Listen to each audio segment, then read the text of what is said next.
If I don't do this halftone sketch first, I don't know how dark to make those areas to where I like it. You're not doing this just for fun. You're doing this to help you say, is that the mood that I like? And I can spend 2 hours on this. Hey, this is Chris at Art Secret Studio, and I want to share a few things. Do you know I use fan brushes to use with my charcoal and soften? And sometimes I even use a bristle brush for graphite. And yes, this cosmetic brush is outstanding. So I'd like to go over some of these things, but at the same time, I need to kill two birds with one stone. I'm in the middle of a charcoal drawing for the class and making the video, and halfway through I was so overwhelmed and so confused, and I realized I didn't do a notan because I tried to skip steps just to make the video and not have it take so many hours. Well, that's when I got into trouble. I didn't make a notan. So what is a notan? A notan is when you break the drawing up into each section, major areas, and you make each area have one value.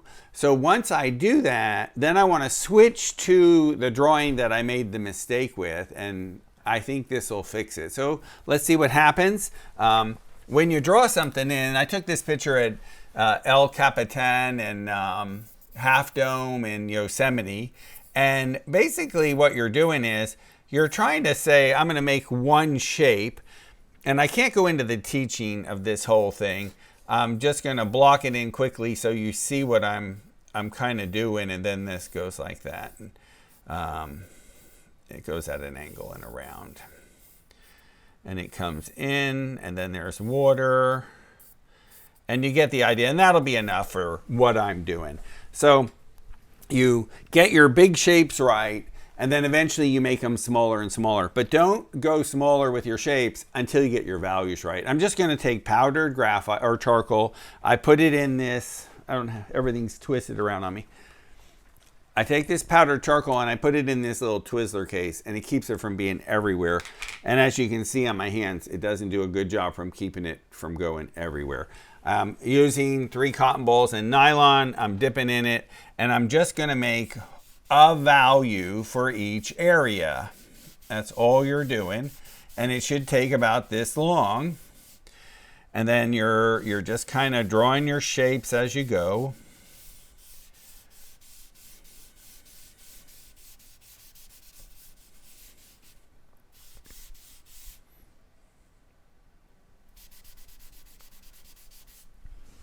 And then you start taking your eraser, and you can, start hitting your lights and your mediums and your trees and the reflections of your trees and the lights at the top. And then eventually you'll take your charcoal and you'll start to put your darks in, because those darks will make the light areas look lighter. Keep in mind your darks will be closer to you, and as you put in the mountains and the stuff back here, this cannot be as dark as that. And we have videos on all of this, as well as these kind of images for the class, how to do this and what you do for landscape. While I'm filling in for a second, I will say this. You're in Yosemite, you only have a few days, and you're there a week, and you want to take photos. So I look for online postcards, I look for online pictures, and I start to look for things. And I also ran across a National Geographic photographer who spent 10 years in Yosemite, and he put a book together, Where to Stand at What Time of the Day to Take Pictures. Now, I'm not sure that was what it's called. I think it was called The Photographer's Guide.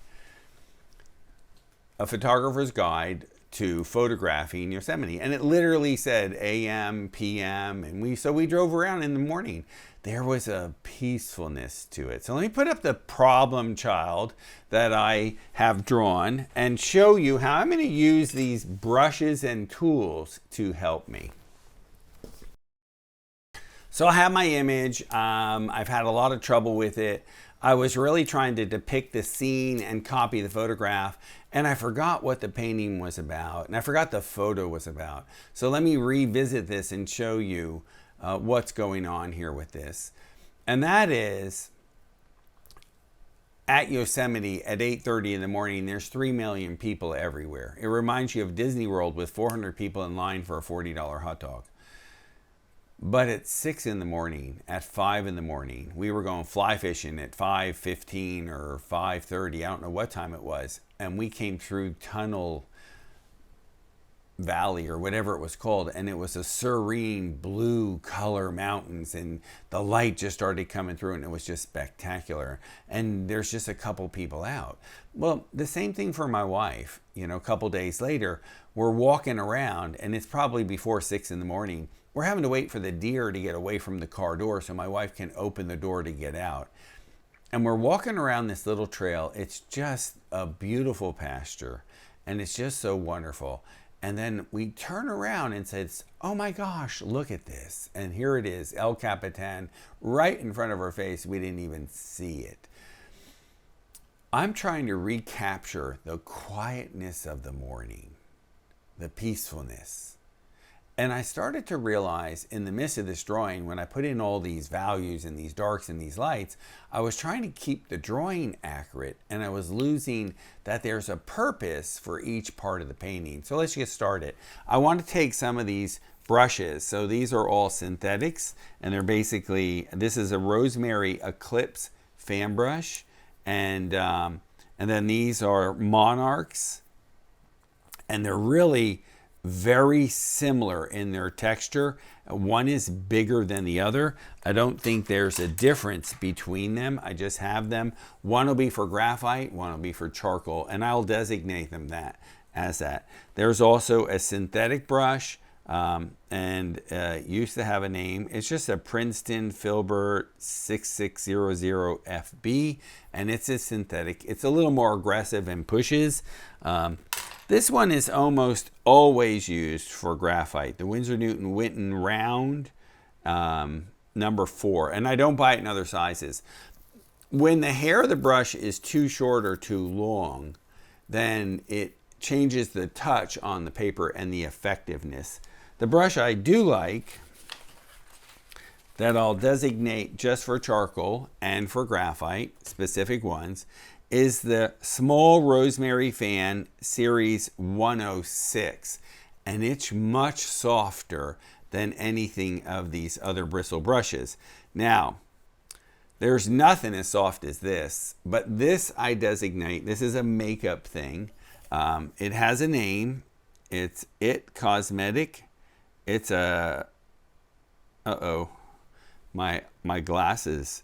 It's a Heavenly Lux 7 Complexion Perfection, and it slides in here, and it's really for graphite only. So I'm not going to put it on, I'm not going to ruin it on this charcoal. I'm just going to play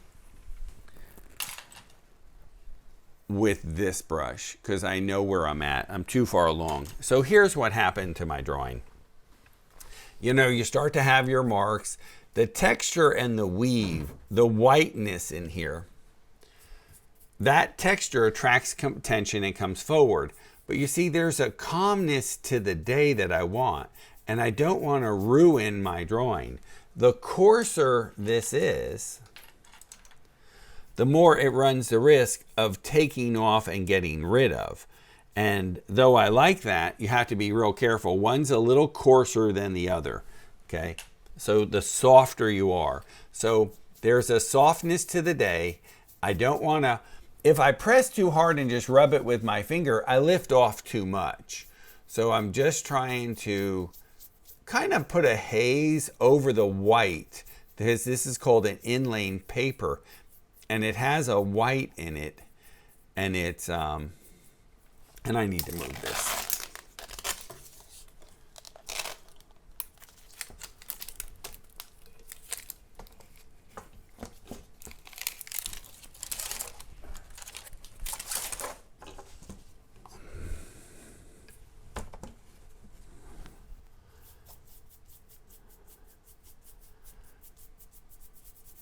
No one's going to see this. I did. I will though. So now what happens is this texture, I want to go farther away.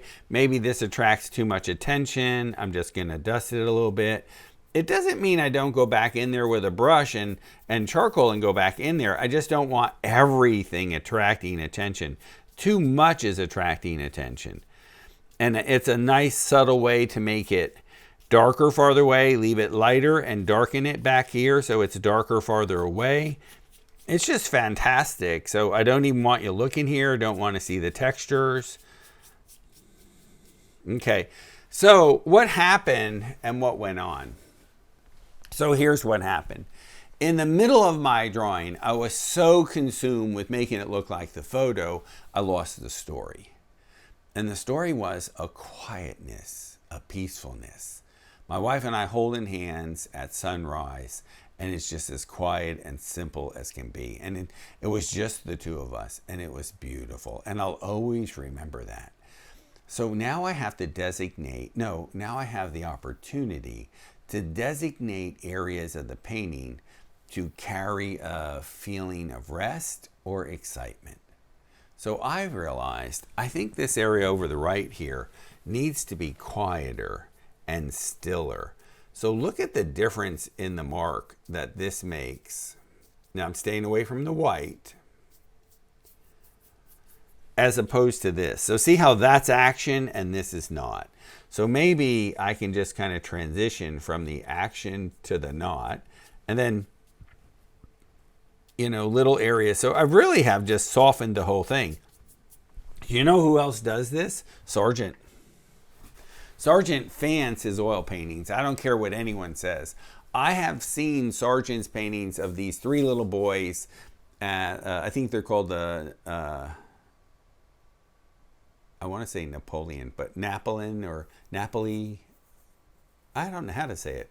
Okay, there's three little boys at the beach. It's at the Francine Clark Art Institute. And one child looks like his head's too big. It was a highly acclaimed piece. Everyone loved it. Gives it incredible awards of everything and acclaim. I just think the head is too big. And Sargent discards it. And I think he fans the whole thing and just says, I'll forget it. Or maybe it was time to eat lunch and he just left it and never came back. The next day we're in the Museum of Fine Art in Boston. And I saw Sargent's paintings, and I don't see that brushstroke everywhere, but the more I looked, I saw it in the painting, and then he has other strokes over the top. So I've come to believe, maybe not every time, but when you fan your strokes, as I saw in some of the Sargent, so I'm not saying Sargent did this, and you have to do this to every painting. I'm just saying what I noticed is when I fan away all the strokes, then those areas really become areas of rest. Now I can go in there with my kneaded eraser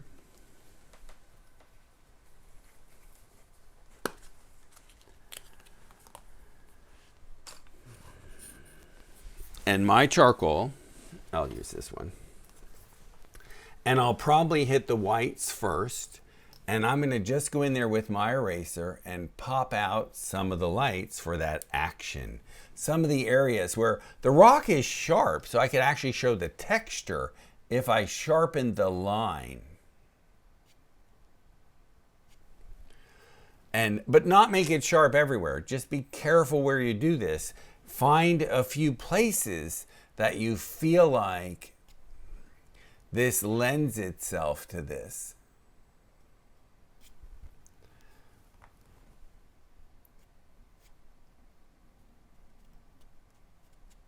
And this is Strathmore 500 series paper, so it doesn't like erasing. So the white areas, I never wiped charcoal over the whole thing and then said I'll erase it out. You're not getting white.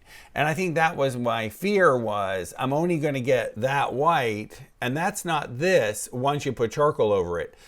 So the 500 series paper means I already did the halftone sketch. If I don't do this halftone sketch first, I don't know how dark to make those areas to where I like it. You're not doing this just for fun.